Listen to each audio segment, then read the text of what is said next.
একটা বেনসন 18, দুটো চা খাইছিস 10 টাকা, 28 টাকা, আর একটা ডারবি নিয়েছিস মোট 33 টাকা। দে 33 টাকা দে। 133 না শুধু 33?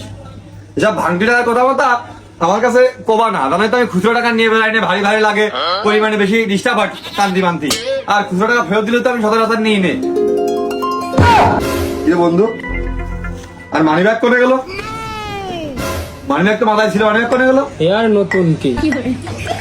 কি রে বন্ধু, বাজারের মধ্যে দিয়ে পড়ে গেল নাকি? তুই কি আনিলি ভালো করে দেখ দিনি? নয়টা দশটা ঢুকে বাপুর দোকানে ঢুকে বিকাশতে একবারে 30,000 টাকা ক্যাশ আউট করে মানি ব্যাগে ঢুকিয়ে বেরিয়ে চলে আসি। 30,000 ক্যাশ আউট না? এই বিকাশে তো একবারে 25,000 এর বেশি ক্যাশ আউট করা যায় না।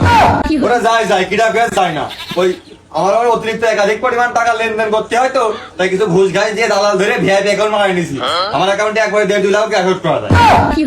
বন্ধু ওই বিলটা আমি দিয়ে দিচ্ছি, তো সে কাজ কর, তুই মানি ব্যাগটা খুঁজে যা। না না, গরিব চার দোকানদারের সামনে আমার একটা ইমেজ আছে, তুই বিল দিলে হয়? এই শালা গরিব কিটা? এর আগে পুরনো দোকানে 3 বার হাল খাতা দিয়েছি, একবারও টাকা দিসনি, সে টাকা তোর মাফ করে দিয়েছি। মজা করতেছ নিজের ভাই ভাগান না। হ্যাঁ আমার বাল কানতেছ তোর সাথে মজা করার জন্য। এই দে, তুই আমার টাকা দে।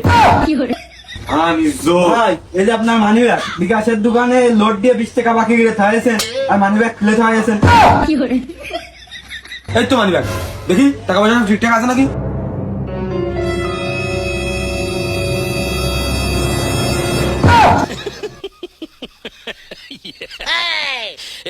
মানি ব্যাগের টাকা তো ছিলই, মানি ব্যাগে আমার 1,000 টাকা ছিল। বাল ছিল। টাকা না দিয়েছিল।